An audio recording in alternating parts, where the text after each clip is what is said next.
I saw movement in the window. A face, pale, just barely visible, watching from inside the dark building. There was someone upstairs, she said. She told me she'd looked up the staircase and seen a man in the spare room doorway, facing away from her. The light was still on, but the hallway wasn't empty. She was there. The same woman from the yard. I caught sight of something just past the firelight. Someone's hand wrapped around a tree trunk. I mentioned staying at the Hollow Motel. Her smile faltered. That place closed years ago, she said. No one's run it since. Hey, hello, welcome to ASMRk. I hope you're doing good. Today's video I'm going to be reading 5 scary stories that have been taken from Reddit. All of them will be whispered. Let's not waste any time. We'll get straight into the first one. I hope you enjoy. I was driving across the state to visit my sister for a week. It was one of those last-minute trips. She'd had a rough few months and needed company. I left late in the day, thinking I could make it most of the way before stopping to sleep in some small roadside motel. Around sunset, I took a wrong turn. My GPS had been dropping in and out for hours. It kept rerouting me, sometimes sending me onto smaller and smaller roads. By the time I realised the mistake, the main highway was long behind me.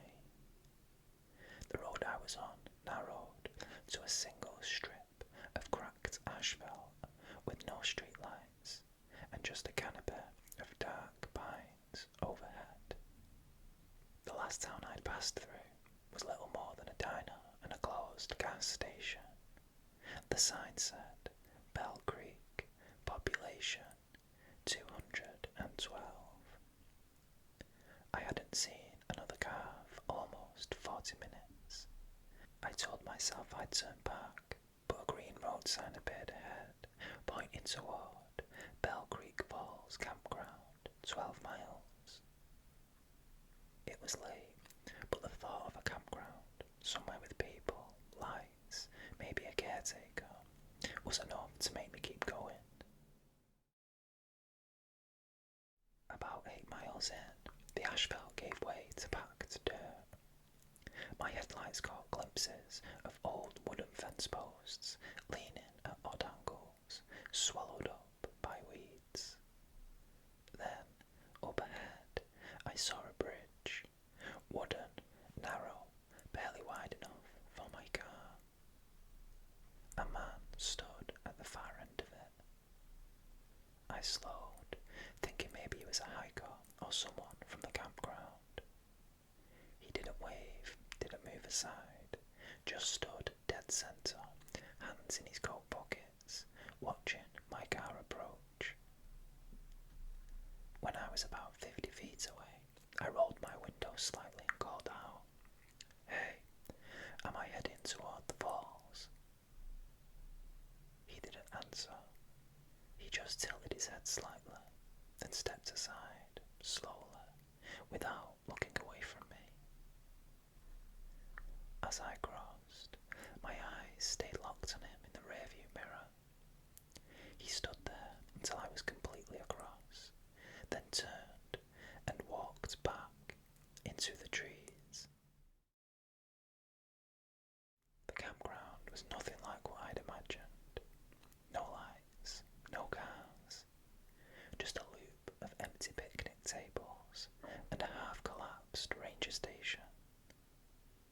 I parked near the entrance, debating whether to stay or turn back. That's when I heard it, a faint metallic creak, like the sound of a swing set shifting in the wind.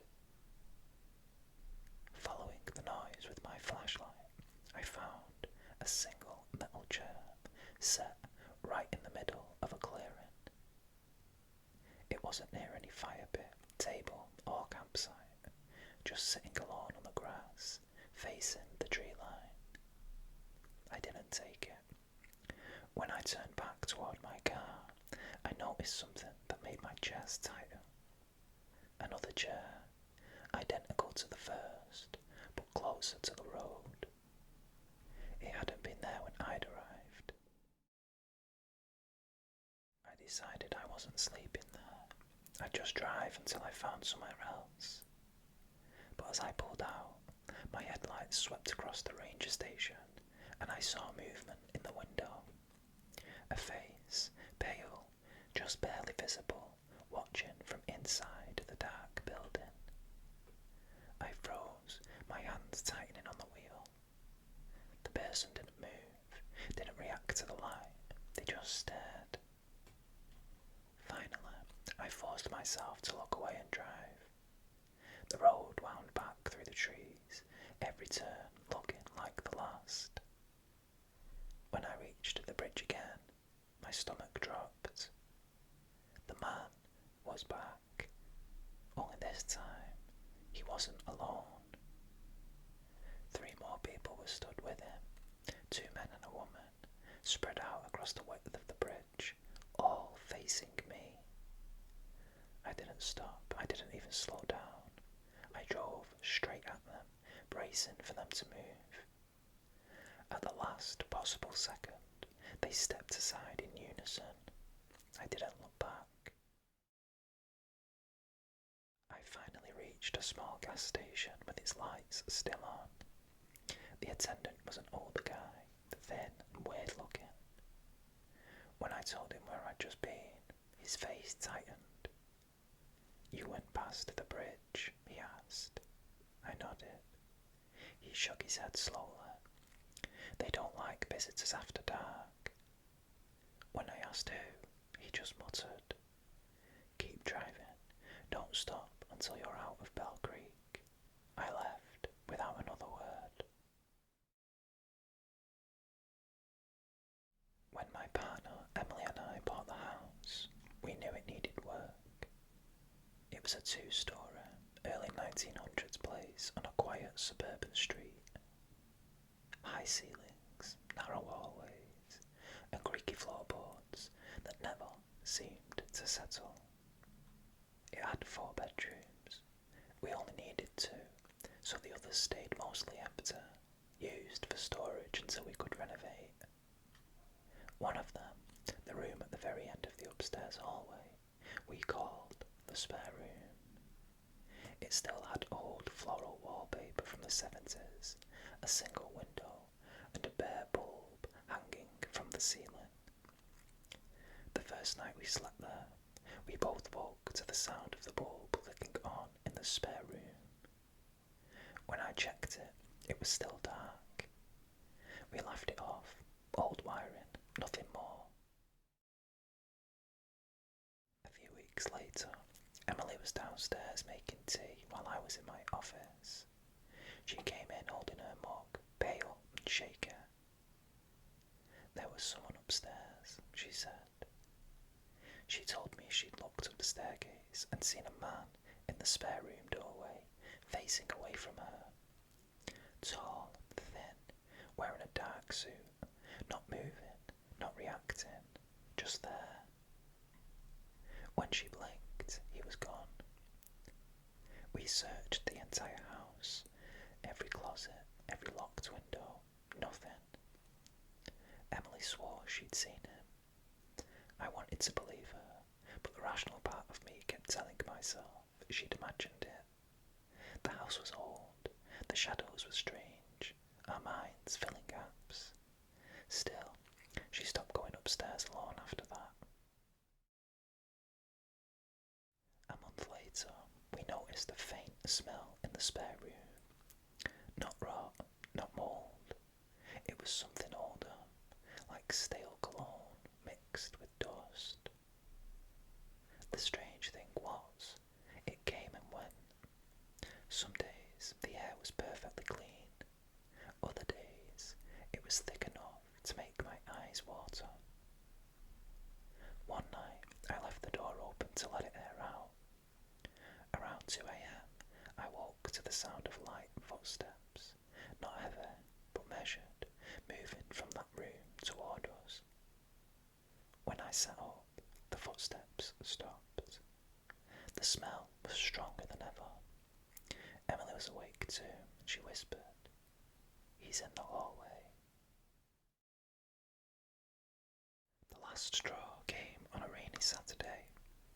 We were both upstairs, folding laundry in our bedroom, when I heard the spare room door creak open. It had been shut tight. I went to close it and froze. The window was open, not cracked, wide open, letting in the rain. The old sash window was warped and swollen from years of pain.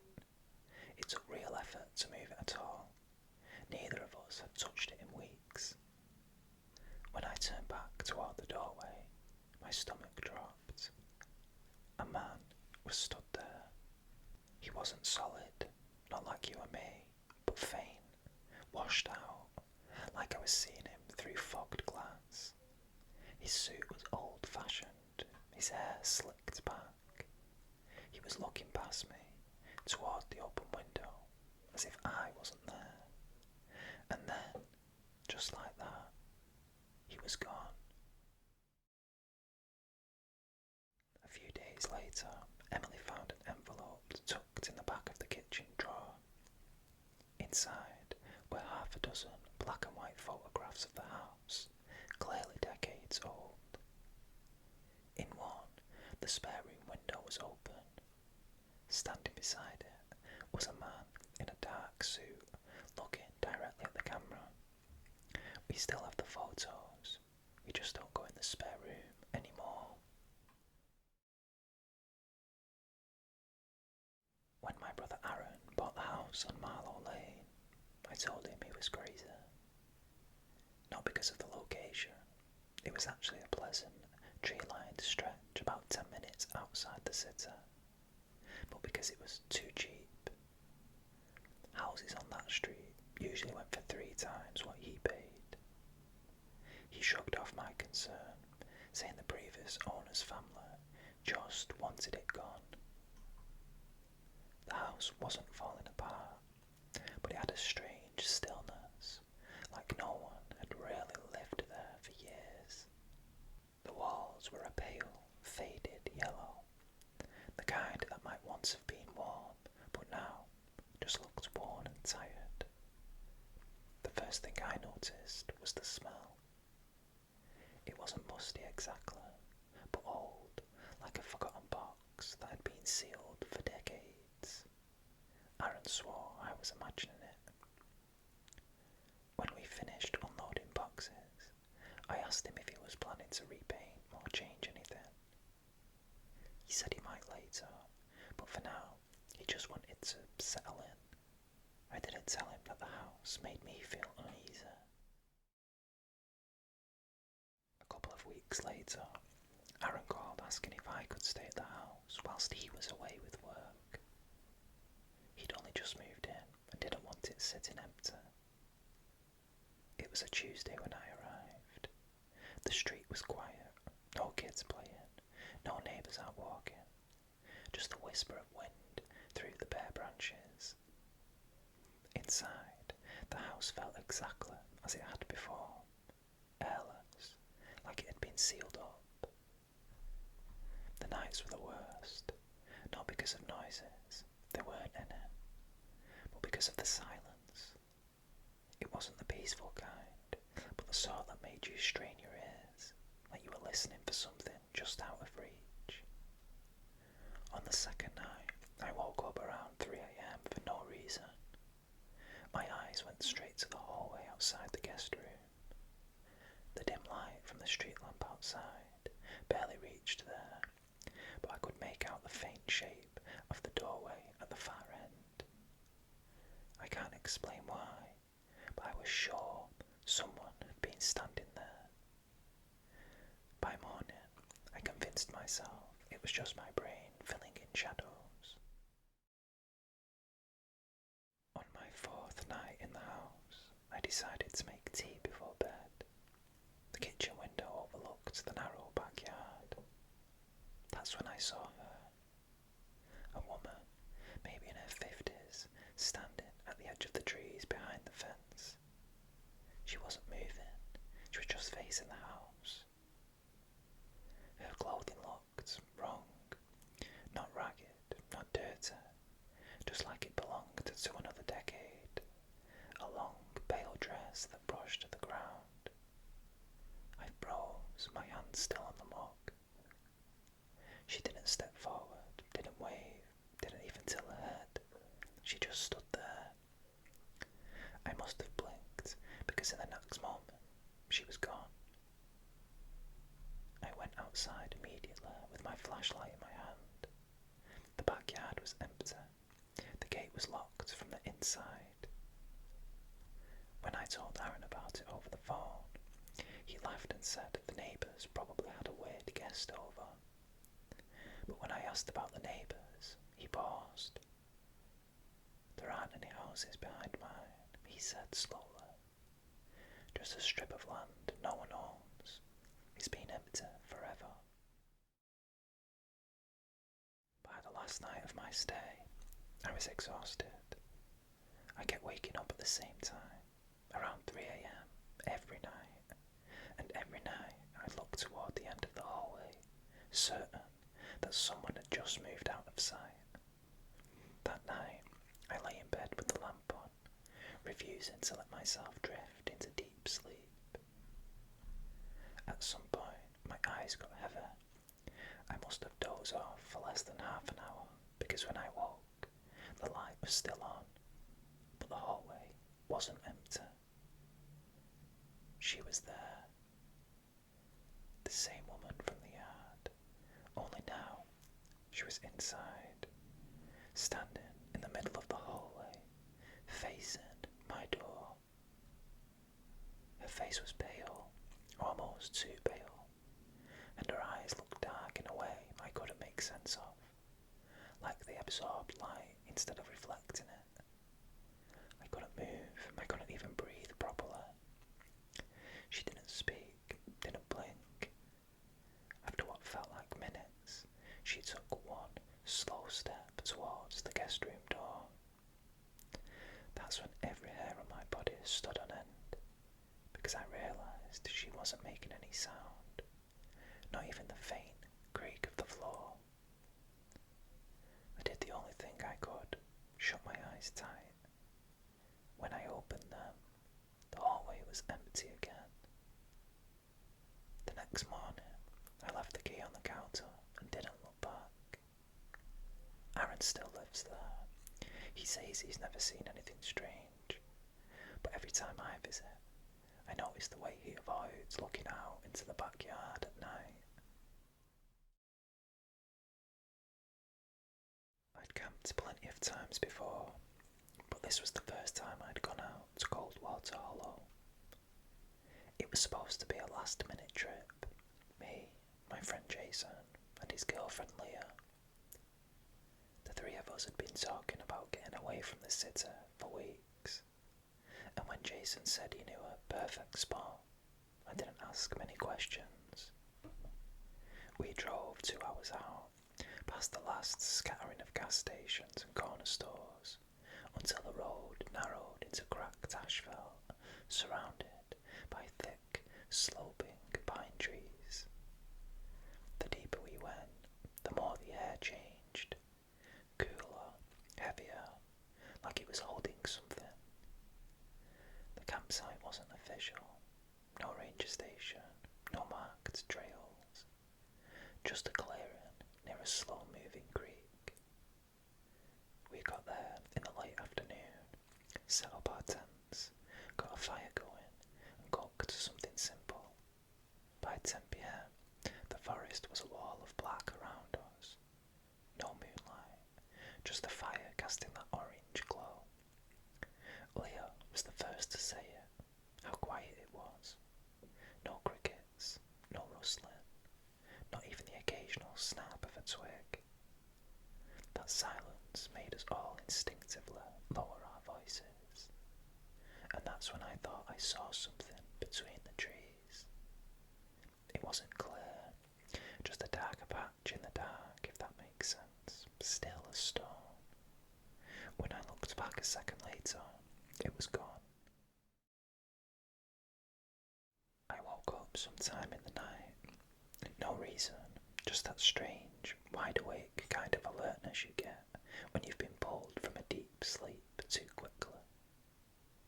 My tent was zipped, and I could hear the faint gurgle of the creek a few meters away. I was about to roll over when I noticed something. Light. Not the warm flicker of the fire that had died hours ago. This was pale, almost bluish, shining through the fabric of the tent. It was moving, faintly, like it was being filtered through branches. I thought it might be moonlight, until I remembered there hadn't been any earlier. Curiosity got the better of me, and I unzipped the flap just enough to peek. There was someone standing near the creek. They weren't holding a flashlight, but their whole figure seemed washed in this faint, unnatural light. I couldn't make out their face, just the shape. Tall, thin, unmoving. Their head was tilted upwards slightly, as though they were looking at something in the trees. I froze. After a long moment, they simply walked upstream, fading between the trees without making a sound. In the morning, I thought about telling Jason and Leah what I'd seen, but something stopped me.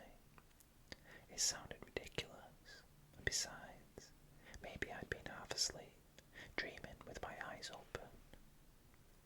We went about our day, fishing, hiking, cooking, but I noticed Leah kept glancing toward the creek. Once, when Jason went to grab something from the car, she told me she'd heard something in the night. Footsteps, she said quietly. Slow ones. They circled the tent. She hadn't looked outside. She didn't want to.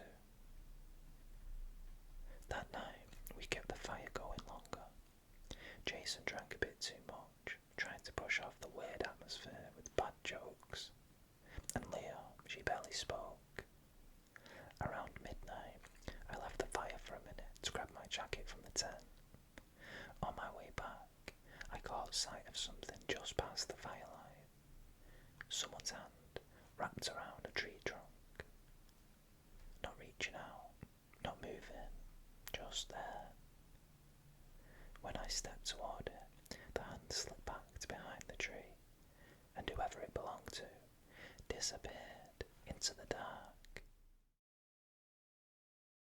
We didn't last another night. By morning, Jason was ready to admit he'd seen something too.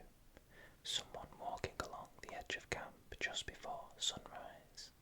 He thought it was a ranger at first, but there was no cars, no signs of anyone else camping in the area. When we packed up, I went to the creek one last time. There were footprints in the damp soil, bare feet, long, narrow, with impressions so deep it was like whoever made them had been standing there for hours. We didn't speak much about it on the drive back. I still don't know who or what I saw that night, but I do know this. Coldwater Hollow doesn't want you there, and it will watch until you leave. I was driving home from a work conference late on a Friday night in early November. The highway was empty, the kind of empty that makes you double check your rearview mirror because it feels unnatural. After 5 hours on the road, exhaustion was catching up with me, so I started scanning for somewhere to pull over for the night. That's when I saw it, a flickering red neon sign, vacancy. The letters buzzed in the dark like a dying insect. It was for a place called the Hollow Motel. The building was low and stretched out, all on one floor, with the office at one end and rooms running along a cracked parking lot. The sign looked like it hadn't been replaced in decades. I almost kept driving. The place looked like the setting of a bad horror movie, but I told myself I just needed a bed and a door that locked.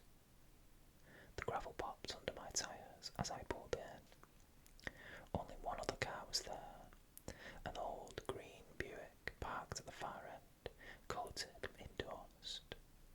Inside the office, the smell of stale cigarettes and lemon cleaner hit me.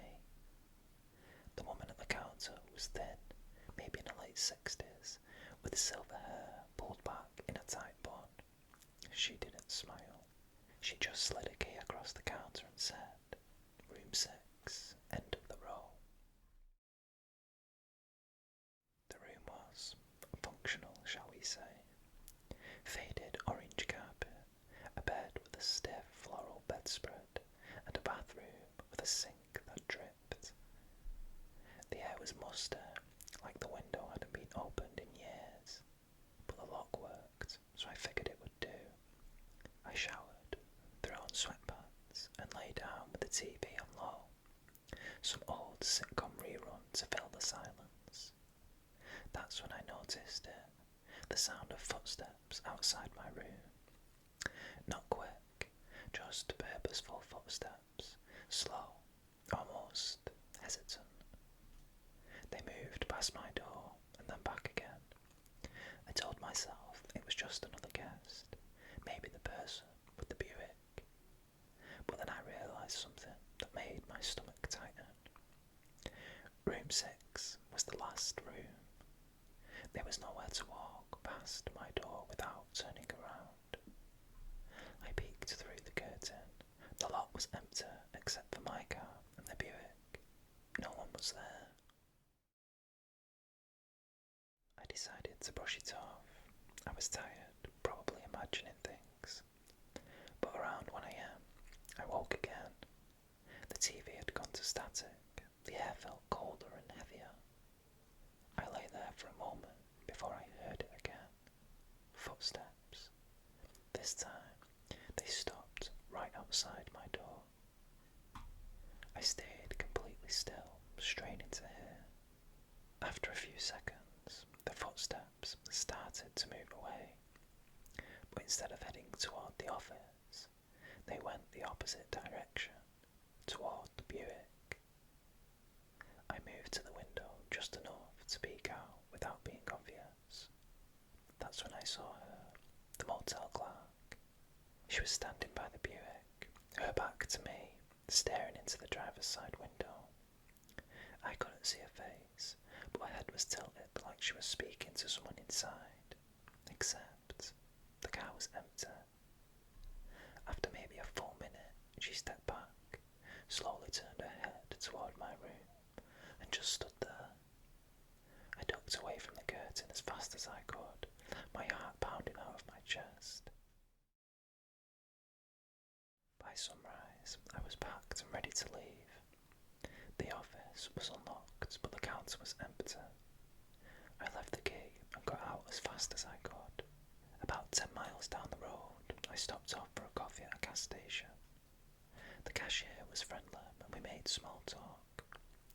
I mentioned staying at the Hollow Motel. Her smile faltered. "That place closed years ago," she said. "No one's run it since. Oh, I guess it's been about 12 years now.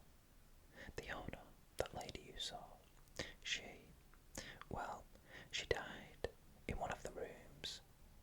They say she still walks that place, looks for people." I wanted to laugh it off, but I couldn't, because in the dim grey light of morning, as I'd pulled away from the motel, I'd glanced at the Buick one last time, and in the back seat, just for a second, I'd swear I saw someone sitting there, watching me as I drove off.